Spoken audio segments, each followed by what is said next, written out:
हाँ मैम, मुझे किशोर के लिए डर था और पहले से ही था। क्यों?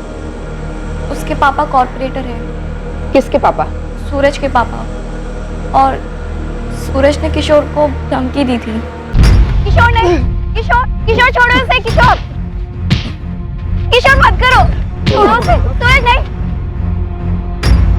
किशोर, किशोर, क्या कर रही हो तुम? होश में दो। श्रेया, तुम पहले मेरी गर्लफ्रेंड थी। सिर्फ दोस्त थे सूरज, पर मैं किशोर को लाइक करती हूँ और वो मुझे। तो तू पीछे रह साले। और तू जो भी है, ये दुनिया ना तेरे बाप की जागीर नहीं है। है साले है, दुनिया मेरे बाप की जागीर है। अबे कॉर्पोरेटर है तो क्या हुआ बे? भगवान तो नहीं है? अबे तू देखेगा क्या ताकत है मेरे बाप की। तू, तेरी तो पूरी फैमिली देखेगी। अबे मझौलिया कभी और वहां के ना पूछ की रामनाथ दीक्षित की क्या ताकत है। एक मंत्र पड़ेगा ना तुम सबकी बैंड बज जाएगी। चल फिर देखते हैं ना, मंत्री की पावर जीतती है या फिर मंत्री की पावर।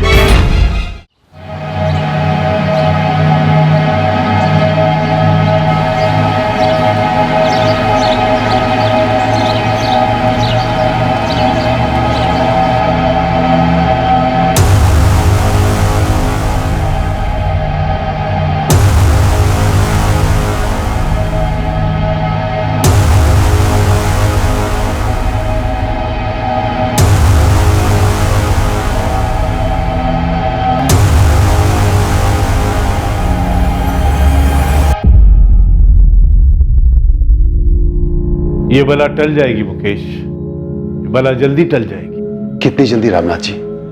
बहुत जल्दी। एक अरसे से पूरा समय ही चल रहा है, ये दशा कब तक चलेगी?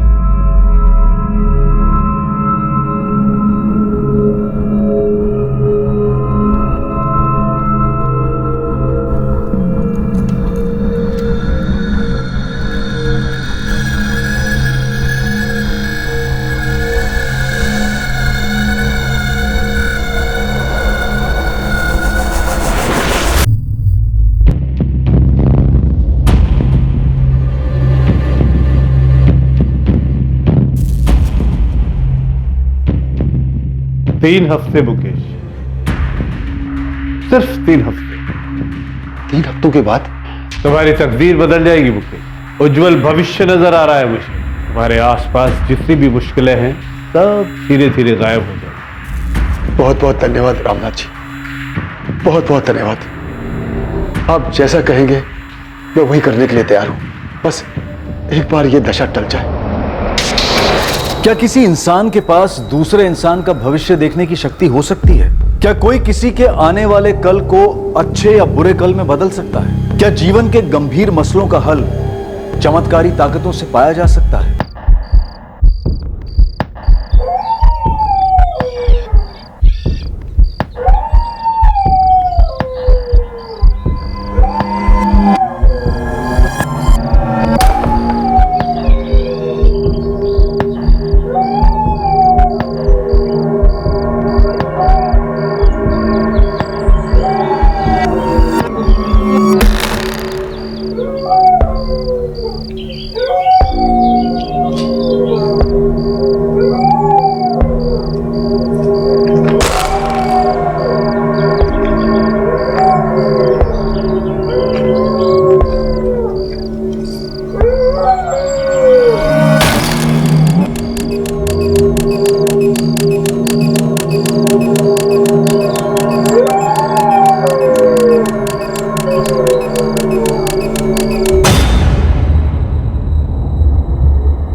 फोन भी नहीं उठा रहे रामनाथ जी। 3 दिन से ताला लगा है रामनाथ जी के घर पर। ऐसे कहीं जाती थी तो गायत्री भाभी हमेशा मुझे बताती थी, इस बार किसी को नहीं बताया। दूध वाला भी पूछ रहा था कब आ रहे हैं ये लोग। वो रामनाथ जी के चेले, वो लक्ष्मण और धीरज, वो भी आकर लौट गए। सरला, 2-3 दिन पहले रात को जो हो रहा था वो अजीब था। क्या हो रहा था? अरे वो गली में कुत्ता कितने अजीब तरह से रो रहा था, कुछ मनहूस हो रहा था। ये कैसी बातें कर रहे हो? आप भी रामनाथ जी की तरह बातें करने लगे हो। मुझे यहाँ कुछ ठीक नहीं लग रहा है। मैं रामनाथ जी के छोटे भाई आनंद को फोन लगाता हूँ।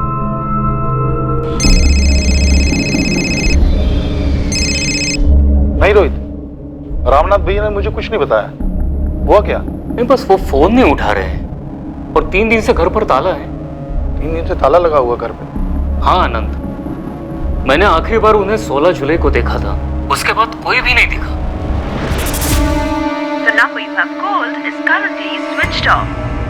पापा, किशोर भैया और नया दीदी का भी फोन बंद आ रहा है। हाँ विशाल, ये गायत्री भाभी का फोन भी बंद आ रहा है। सब लोग गए कहाँ होंगे? ऐसे सभी लोग फोन बंद करके कहीं जाएंगे क्या? कुछ तो गड़बड़ है। आप तुरंत माजोली के लिए निकल जाइए, देख कर आइए ना कि माजरा क्या है।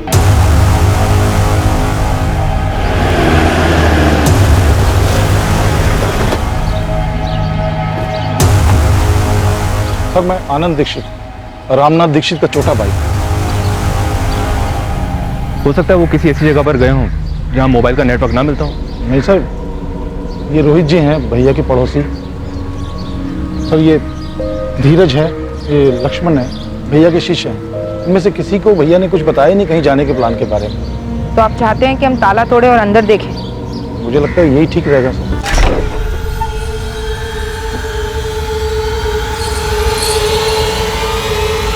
सर रुकिए, खून।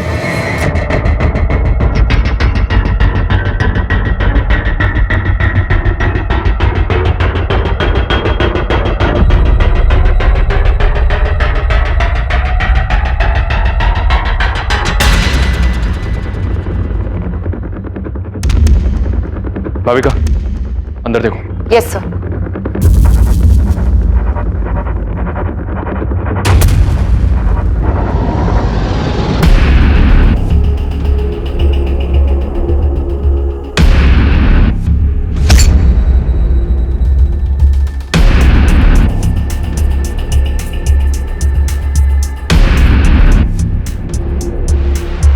यहाँ कुछ हुआ है सर? कोई है अंदर क्या? नहीं आनंद, अंदर कोई नहीं।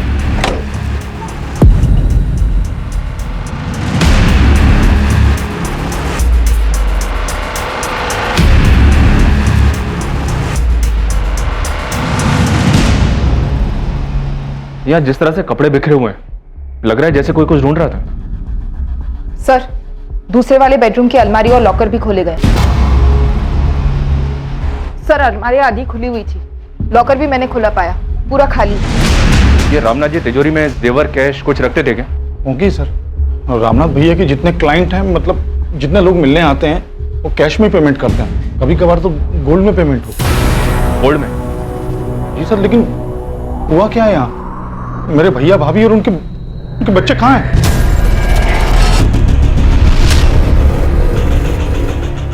तोमर, फॉरेंसिक टीम को तुरंत आने को कहो। यहाँ कुछ तो हुआ है। सर, घर के पीछे वाले आंगन में आइए, कुछ हुआ है वहां।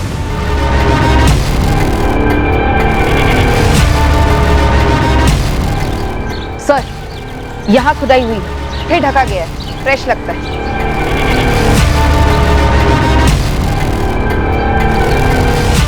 मुझे आइडिया नहीं सर, मैं यहाँ भैया के यहाँ काफी अरसे बाद आया हूँ। और ये जमीन कुछ ज्यादा ही खोदी गई है सर। सर, घर के अंदर खून के धब्बे तो हैं, लेकिन कोई लाशें नहीं। हो सकता है यहाँ। अब जो जमीन के अंदर से सामने आने वाला था, उससे सिर्फ मझौली गांव नहीं बल्कि पूरे राज्य के लोगों के पैरों तले जमीन खिसकने वाली थी। और रामनाथ दीक्षित के घर हुआ यह रहस्यमय कांड पुलिस के लिए काफी पेचीदा साबित होने जा रहा था।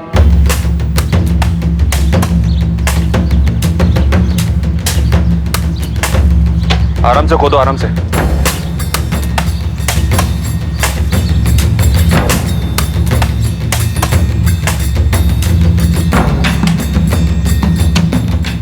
सर, अभी तक तो हमारे हाथ कुछ नहीं लगा है। लेकिन सर यहाँ जरूर कुछ मिलेगा।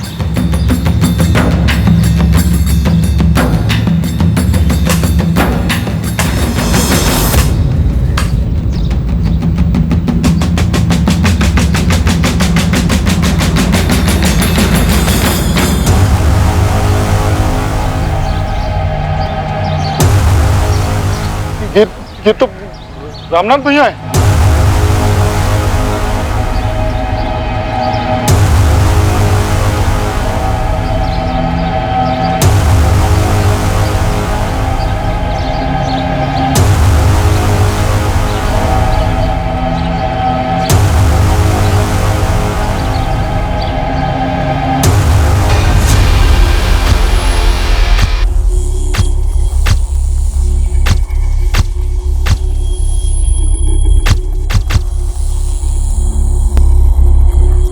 चारों पर छुरे जैसे किसी हथियार से वार किया गया है। सबकी जगुलर वेन काटी गई है। ये गले की ये नस, ऐसी हालत में मौत ऑन द स्पॉट होती है। हमला एकदम अचानक किया गया होगा, क्योंकि पड़ोसियों ने किसी भी तरह की कोई आवाज नहीं सुनी। हमने तो कोई चीखने चिल्लाने की आवाज नहीं सुनी सर। 17 तारीख की सुबह से ये लोग दिखे ही नहीं, तब से ताले लगा है घर पे। लक्ष्मण, धीरज, क्या लगता है तुम्हें रामनाथ जी के पास 16 की रात को कौन आया होगा जो ऐसा करके? पता नहीं साहब, 16 की शाम को गुरुजी के साथ बैठक हुई, उसके बाद मैं अपने घर चला गया। मैं भी साहब, मैं और लक्ष्मण साथ ही निकले थे।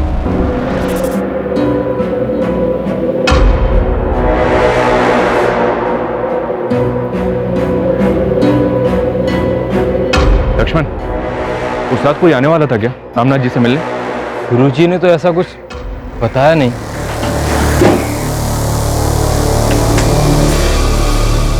सर, ये 4 फोन्स ड्रॉअर में से मिले।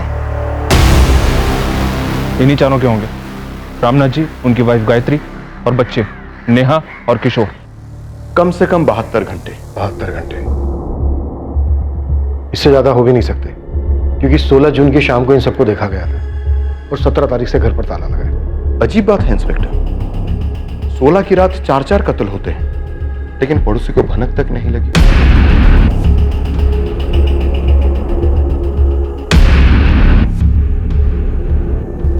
उस रात को कोई कुत्ता बड़ी डरावनी तरीके से रो रहा था, बस मुझे इतना ही याद है सर। कुत्ता रो रहा था? हाँ, मैं उठ गया था, बहुत ही मनुष्य सा लग रहा था, घबराहट से होने लगी थी सर। फिर मैं थोड़ी देर में फिर से सो गया था। आनंद जी, आपके भाई काला जादू वगैरह करते थे? नहीं, भविष्यवाणी करते थे, लोगों की मुश्किलें हल करते थे।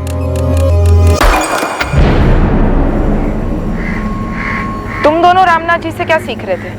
ज्योतिष विद्या मैडम, लोगों का भविष्य देखकर उपाय बताना। आनंद जी, आपके भाई की किसके साथ ऐसी जानी दुश्मनी थी जिसने परिवार सहित उनका कत्ल कर दिया?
चारों फोन्स पासवर्ड प्रोटेक्टेड है। ट्रैक करने के लिए जबलपुर भेज रही हूँ। गुड।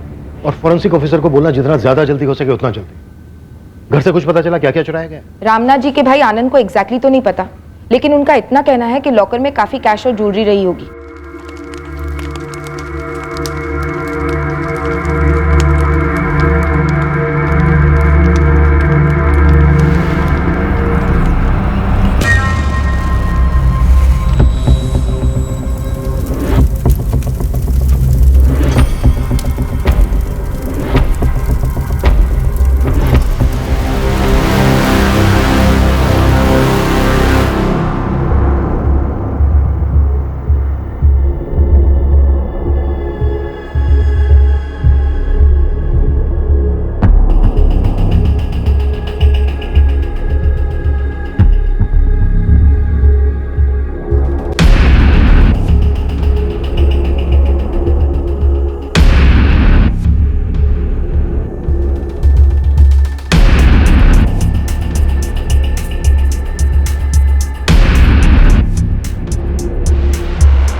रामनाथ जी संदूक की चाबी अपनी कमर से बांध कर रखते थे, क्यों? हाँ साहब, ये संदूक कोई और खोलता नहीं था, सिर्फ गुरुजी ही खोलते थे। अब तुम खोलो, ये लो, खोलो।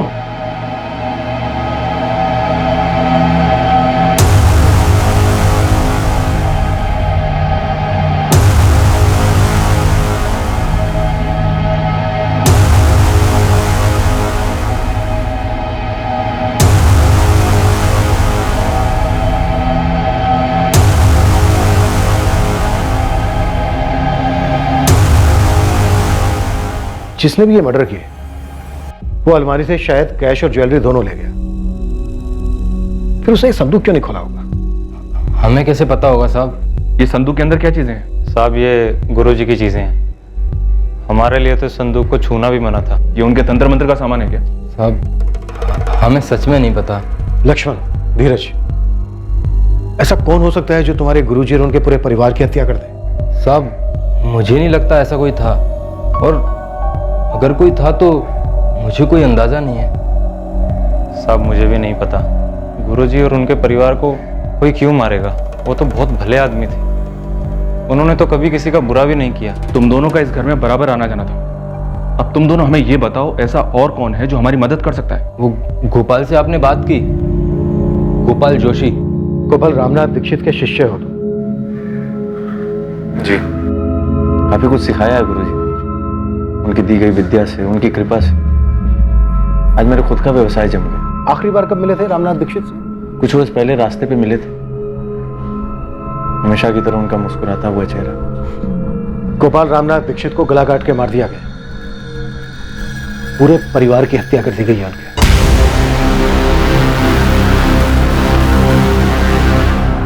सर देर रात हुआ होगा। वो पड़ोसी रोहित कह रहा था कि उस रात को एक कुत्ता बहुत अजीब तरह से रो रहा था और काफी देर तक रो रहा था। इस तरह कुत्ते के रोने को अपशगुन माना जाता है, और रामनाथ तांत्रिक विद्याएं करता था। मनचंदा, ये खून के धब्बों के बीच की जो दूरी है ना, इन मर्डर्स की कहानी बयां कर रही है। कत्ल एक के बाद एक हुए।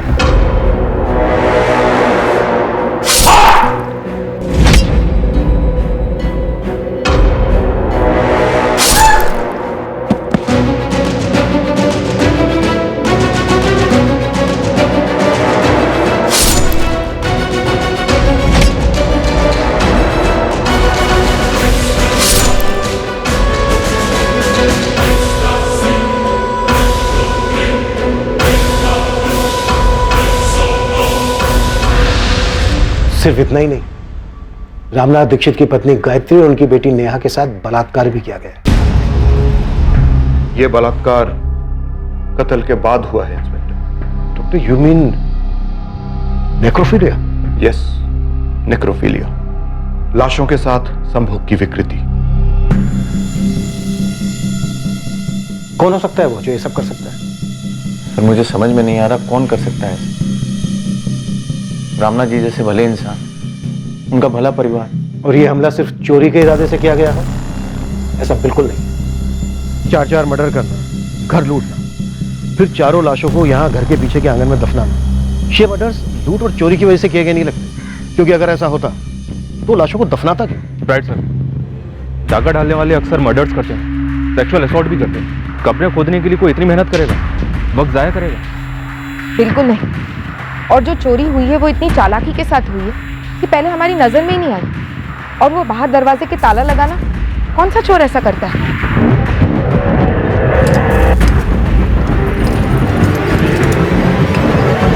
ये कोई निजी मसला है, या तो ये किसी जान पहचान वाले बहुत ही करीबी इंसान ने किया है, या फिर किसी से करवाया है बाकायदा डिटेल्ड इंस्ट्रक्शंस के साथ। कौन कहां पर होगा, क्या कैसे करना है, और क्या चीज कहां पर मिलेगी। लक्ष्मण और धीरज ने हमें बताया कि 1 साल पहले तक तुम अपने गुरु और उनके परिवार के काफी करीब थे। सर करीब था क्योंकि गुरु थे मेरे। जैसा कि मैंने आपको बताया कि आज मैं जो कुछ भी अपने पैरों पे खड़ा हूं तो सिर्फ गुरु जी की वजह से। कौन हो सकता है वो जो इतनी नफरत करता था उनसे? बोलो गोपाल।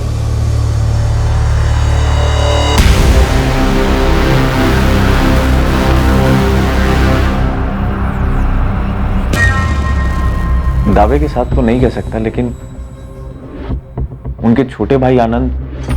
क्या आनंद दीक्षित? बोलो। गुरुजी और उनके छोटे भाई आनंद के बीच में प्रॉपर्टी को लेकर कुछ विवाद चल रहा था। दामोह में उनका पुश्तैनी घर है। पापा बहुत टेंशन में लग रहे हैं आप। एक बात खाई जा रही है बेटा, गायत्री भाभी और यहाँ के साथ जो किया बहुत घिनौनी हरकत है। ऐसा कैसे कर सकते हैं?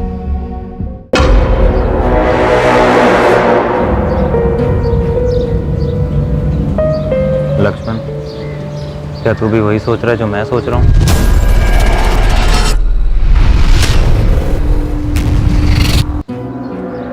चू भी मत करना धीरज, चुपचाप बैठे रहो। क्यों? तुझे नहीं लगता हमें सब कुछ सच सच बता देना चाहिए?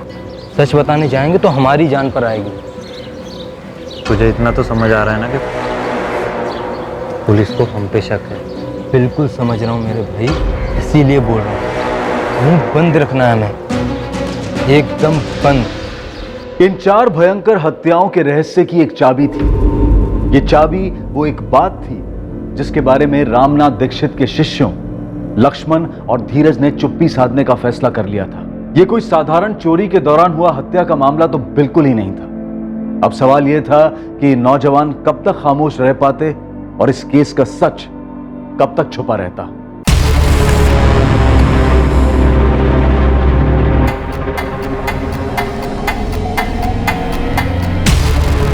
The number you have called is currently switched off.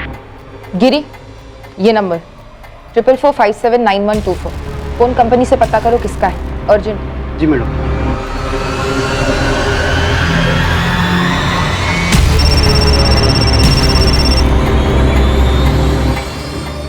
Hello, Kasturi Nagar police station से एएसआई भाविका शर्मा बोल रही हूँ। आप कौन हैं? जी मैं श्रेया गोयल बोल रही हूँ। तुम्हारी और किशोर दीक्षित की काफी बात होती थी फोन पर। जी हाँ, हम दोस्त थे। तो तुम्हें तो पता ही होगा किशोर दीक्षित का मर्डर हो गया है। जी हाँ, जानती हूँ।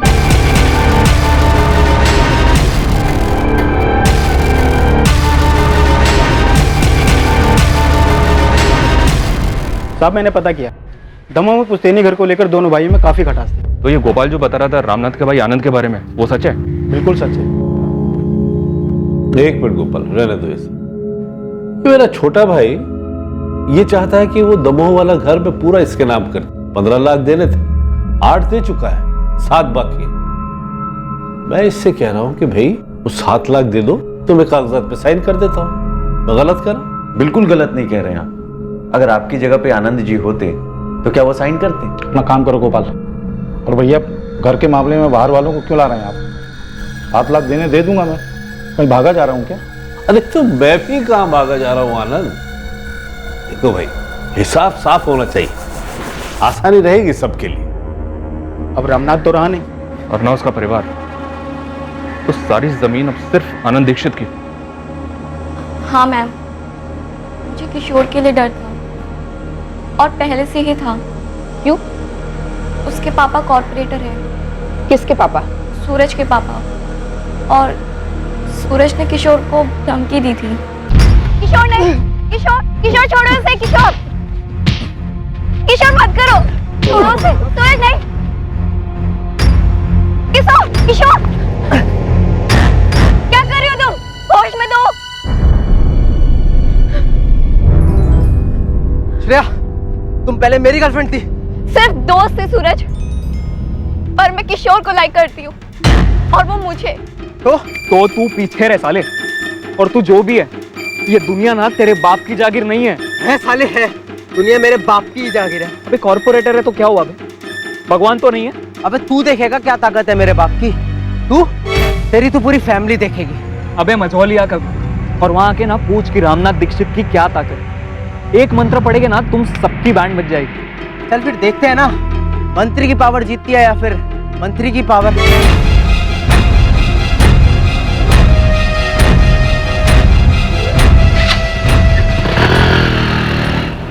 मैं किशोर के लिए डरती थी।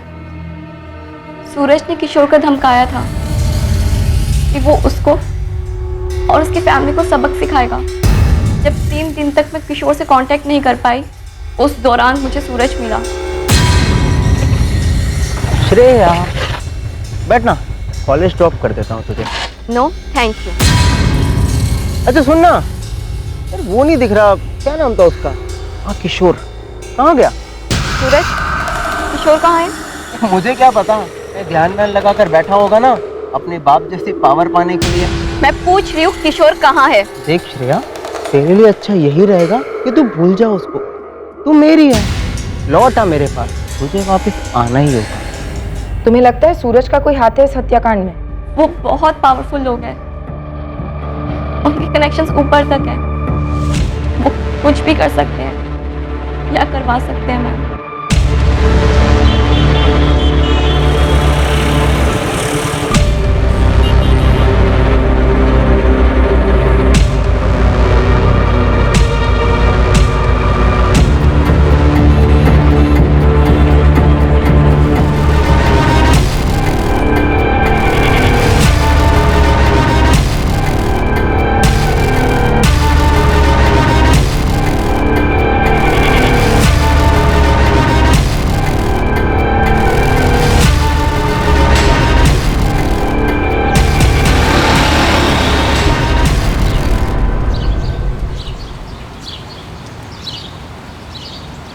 गोपाल भाई, गोपाल भाई।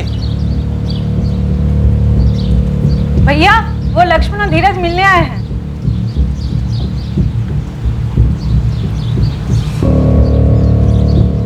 गोपाल भाई, एक बात थी जो हमने आपको नहीं बताई। क्या? पुलिस ने लक्ष्मण से गुरुजी की संदूक खुलवाई। और क्या धीरज? क्या हुआ लक्ष्मण? संदूक में नहीं थी वो।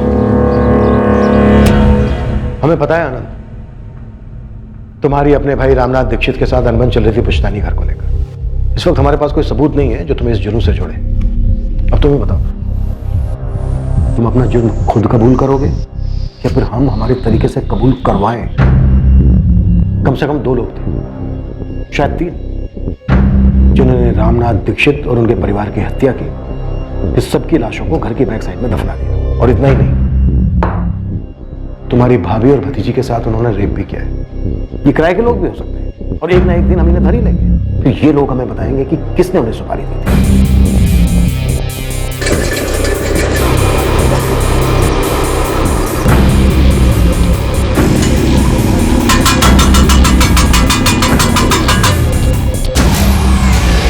उस गोपाल ने चुगली की।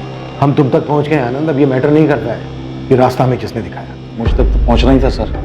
मेरे और भैया के बीच में पुश्तैनी मकान को लेकर इतना बड़ा मसला चल रहा था, सबको मालूम था। तुम्हारी दुश्मनी जाहिर थी, इसका मतलब ये नहीं है कि तुम शक के दायरे के बाहर। दुश्मनी नहीं थी सर, वो सिर्फ एक मकान का मसला था। और उस मसले के लिए इतना भयंकर कांड करवाऊंगा मैं? अपने भाई की हत्या करवाऊंगा? अपनी भाभी और भतीजी के साथ इतनी? सर मैं मानता हूं कि मुझे वो मकान चाहिए था, लेकिन ऐसे बिल्कुल नहीं, बिल्कुल भी नहीं। सर मैं साधारण सा व्यापारी हूं, इतना गंदा नहीं सोच सकता। मेरे भैया और भाभी को, बच्चों को, सबको मार डाला गया, उसके पीछे कोई और कारण है। और क्या है ये कारण? सर मेरे भैया बहुत कम उम्र से इस सब में शामिल थे। उनके पास दैवी शक्तियां थी। उनको लोगों की समस्याओं के बारे में पहले ही मालूम पड़ जाता था और लोगों की समस्याओं को दूर करने की शक्तियां थी उनके पास। हमारे पास भी शक्ति है मुजरिम तक पहुंचने की, फिर चाहे मुजरिम ने कितनी भी चालाकी की। तो लगाइए ना शक्तियां, क्योंकि आपका मुजरिम मैं नहीं हूं। रामनाथ दीक्षित मेरे सगे भाई थे।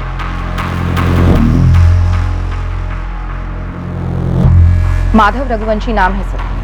रामनाथ की बेटी नेहा के कॉल रिकॉर्ड्स में काफी बार आया है। 16 जुलाई को उसे आखिरी कॉल इस माधव रघुवंशी के फोन से ही गया था। माधव, अब हमारे पास बस एक ही रास्ता है।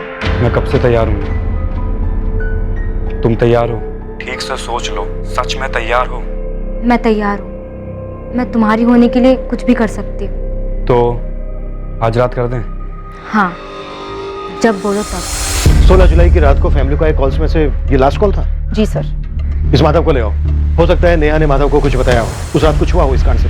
जी सर, माधव को मैं अभी बुलाती हूँ। और sir, Manchanda sir corporator Dharmendra Gupta के बेटे सूरज गुप्ता को उठाने गए हैं।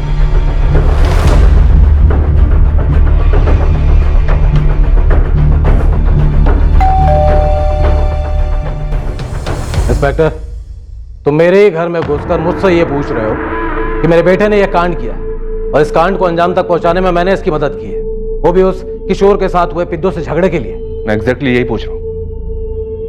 आप कोऑपरेट करेंगे तो सबके लिए अच्छा होगा। काफी बहादुर हो सब इंस्पेक्टर कुशल मनचंदा। उस श्रेया ने कान भरे हैं ना आपके, लेकिन उसने ये तो नहीं बताया होगा कि उसके किशोर ने क्या धमकी दी थी मुझे। किशोर और उसके परिवार वाले मारे गए, हत्या उनकी हुई है। वो आप लोग निकलवाते हैं ना फोन रिकॉर्ड वगैरह, पहले वो निकलवाइए। जब हमारे खिलाफ सबूत इकट्ठा हो जाए तब आप यहां पर आइए। और हाँ, ये बेवकूफी को ना बहादुरी ना समझिए, महंगी पड़ेगी।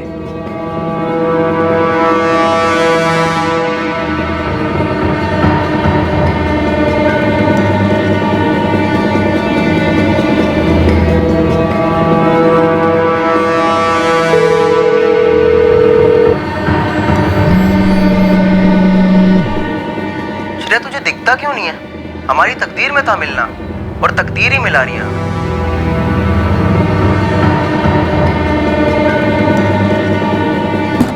माधव, माधव, दरवाजा खोलो बेटा। ऐसा नहीं करते बेटा, दरवाजा तो खोलो। पिछले कुछ दिनों से ऐसे ही कर रहा है वो। 17 जुलाई से? हाँ, ऐसे ही कुछ। माधव, पुलिस, दरवाजा नहीं खोलोगे तो हम तोड़कर अंदर आएंगे। जरूरी बात करनी है तुमसे। मैंने कुछ नहीं किया, मुझसे क्या बात करनी है? कुछ नहीं किया तो सामने क्यों नहीं आ रहे हो?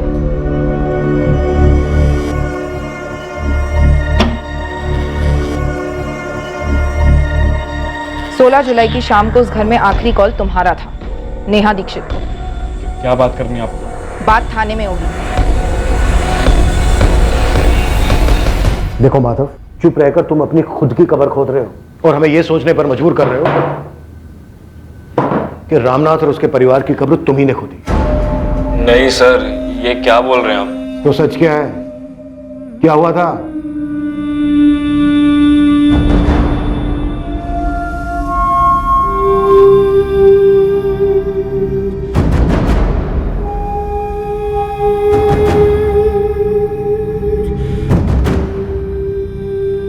सर, नेहा और मैंने उस साथ भागने का प्लान बनाया था। तुम दोनों भागने वाले थे, ये बात हुई थी फोन पर? जी सर, सीरियसली बोल रहा हूँ नेहा, आज रात। मैं भी कम सीरियस नहीं हूँ माधव। आज रात तो आज रात को 2:30 बजे घर से निकलकर बाहर आ जाना, मैं इंतजार करूंगा। रामनाथ जी, वो हमारे रिश्ते के बारे में जानते थे, सख्त खिलाफ थे वो। सारी दुनिया का भविष्य देखता हूँ, तो क्या खुद की बेटी का भविष्य नहीं देखूंगा? इस माधव के साथ तुम्हारा आगे कुछ भी नहीं है बेटा। लेकिन बाबा, हम 11वीं क्लास से एक साथ। अब आगे नहीं होगा बेटा। तुम आज ही माधव के साथ सारे रिश्ते तोड़ दो। शुरू में कठिनाई होगी, पर बाद में सब ठीक हो जाएगा। और मेरा विश्वास करो बेटा, अच्छा समय आएगा, बहुत अच्छा समय आएगा। हम दोनों कॉलेज टाइम से भागने का प्लान बना रहे थे। उस रात हम दोनों ही जोश में थे। मैं थोड़ी देर पहले उसके घर के बाहर इंतजार कर रहा था, लेकिन सर वो आई ही नहीं। फिर मैंने सोचा कि घर के अंदर जाऊं। घर पे ताला देखकर मैं शॉक रह गया। एक अजीब सा डर भी लग रहा था कि शायद उन्होंने बाहर आते हुए उसे पकड़ लिया और कहीं लेके उसे छुपा दिया है सर। नेहा का फोन ऑफ जा रहा था सर, और डर के मारे मेरी जान भी जा रही थी। और फिर मैंने सुना कि क्या हुआ था वहां। मैंने नेहा को खो दिया सर। मैं प्यार करता था उससे, शादी करने वाले थे हम।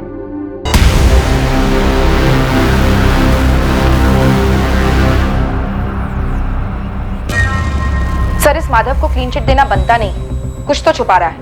उसी रात भागने का प्लान बनाना अटपटा लगता है। सर मुझे लगता है कॉर्पोरेटर धर्मेंद्र गुप्ता और उसका बिगड़ा बेटा सूरज, ये दोनों इस कांड में शामिल हैं। और मैंने अभी तक आनंद दीक्षित को क्लीन चिट दी नहीं, मुझे उसका मोटिव स्ट्रॉन्ग लग रहा है।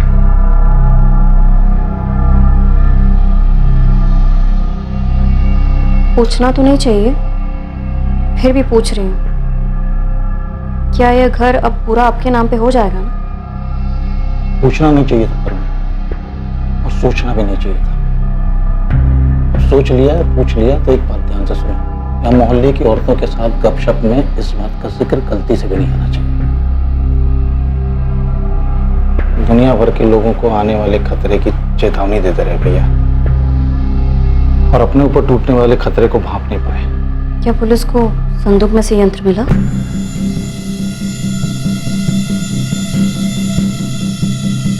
तुझे किसी भी बात की चिंता करने की जरूरत नहीं है। अरे पुलिस अपना काम करेगी, उसे करने दे। तुझे मैं कुछ नहीं होने दूंगा। मुझे रत्ती भर का डर नहीं है पापा, जो होना था वो होना ही था, तो हो गया। जो होना था वो होना ही था, सो हो गया। क्या बात है? माधव, तू मुझे छोड़ के भाग जाने वाला था। अरे नहीं माँ। लेकिन तू तो कह रहा था कि उस रात तू नेहा के साथ भागने वाला था। क्या बात है बेटा, तू कुछ छुपा रहा है मुझसे? बताओ ना मुझे, माँ हूं मैं तेरी, सच बता। तू जो कह रहा था वो सच नहीं है ना? माधव के अनुसार उसने और नेहा ने भागने का प्लान बनाया था। किशोर की सूरज गुप्ता से दुश्मनी थी उसकी गर्लफ्रेंड श्रेया को लेकर, और आनंद को पूरा पुश्तैनी घर चाहिए था। पर क्या ये तीनों एंगल्स उस घर में हुए भयंकर मल्टीपल मर्डर, रेप और लूट के केस के कारण? फिर एक चौथा एंगल सामने आया, या कहा जाए कि चौथा एंगल सामने लाया गया। क्या गायब था संदूक से? गुरुजी की पोटली साहब, जिसमें गुरुजी का यंत्र होता था। कैसा यंत्र? क्या खास था उस यंत्र में? उस यंत्र में दैवी शक्तियां थी, इसीलिए उसे लाल पोटली में बंद रखा जाता था। कैसी शक्तियां थी उस यंत्र में? गुरुजी ने कभी डिटेल में तो नहीं बताया। इतना बताया था गुरुजी ने कि बहुत शक्ति है उस यंत्र में, इसलिए हमेशा ताला बंद रहता था संदूक का। लाल पोटली? गुरुजी, क्या है उसके अंदर? उस पोटली में शक्ति है, भविष्य देखने की, अतीत जानने की। गुरुजी, क्या हम भी उसे देख सकते हैं? नहीं, मेरे अलावा कोई नहीं।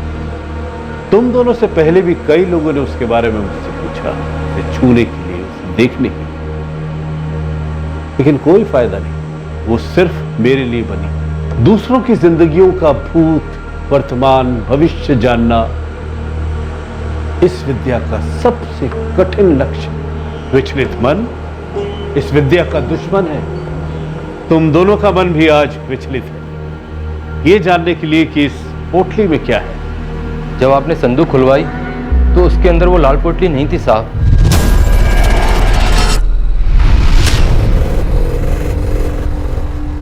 और ये बात तुम लोग अब हमें बता रहे हो? साहब हम डर गए थे, हमें लगा कोई है जो इस यंत्र की ताकत को जानता है, उसी ने उसे चुराया है, और अब गुरुजी की शक्तियां उसके अंदर भी आ गई हैं। और हमने मुंह खोला तो वो हमें कुछ कर सकता है।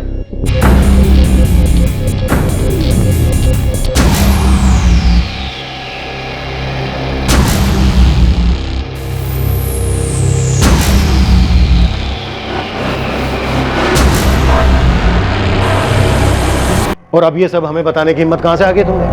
हाँ? तुम दोनों ये खुद बताने आए हो या किसी ने भेजा तुम्हें? हमें किसी ने नहीं भेजा, हम खुद ही आए हैं। काफी डरे हुए थे, फिर सोचा नहीं, हमारे गुरुजी की आत्मा हमारी रक्षा करेगी, पुलिस को सच बताना जरूरी है, इसलिए आ गए। और साहब, जो आदमी ऐसा कर सकता है वो एक तांत्रिक ही होना चाहिए, और वो साहब हम दोनों को लगता है कि वो। क्या वो? कौन तांत्रिक हो सकता है वो? वो गोपाल जोशी हो सकते हैं। संदूक में वो लाल पोटली नहीं थी, यंत्र कोई चुरा ले गया है। क्या गुरुजी और उनके परिवार का कत्ल उस यंत्र के लिए किया गया था? बकवास मत करो। पढ़ा नहीं तुम लोगों ने कि गुरुजी की पत्नी और उनकी बेटी के साथ क्या हुआ? कोई भी भक्त या गुरु ऐसा कभी नहीं करवाएगा। गोपाल भाई, आप ही बताइए हम क्या करें। पुलिस ने उनके सामने हमसे संदूक खुलवाई, उसमें लाल पोटली नहीं थी। ये लाल पोटली वाली बात पुलिस को बतानी चाहिए कि यंत्र के लिए कत्ल हुआ है। नहीं हुआ। तुम दोनों ये यंत्र की बात भुला दो, और पुलिस भी ये यंत्र मंत्र की बात पे विश्वास नहीं करती। यहाँ माजरा कुछ और ही है। लेकिन यंत्र गायब है। तो होने दो गायब। याद करो, उस यंत्र को सिर्फ हमारे गुरुजी इस्तेमाल कर सकते थे, और वो नहीं चाहते थे कि उसे कोई और छुए भी। मेरी राय मानो, तुम लोग उस यंत्र के बारे में बात तक मत करो। गोपाल भाई की सलाह हमें अजीब लगी साहब। साहब, उन्हें तो सीधे सीधे कहना चाहिए था कि पुलिस को जाकर सब बता दो, लेकिन उन्होंने ऐसा नहीं किया। तभी हमें गोपाल भाई पर शक हुआ।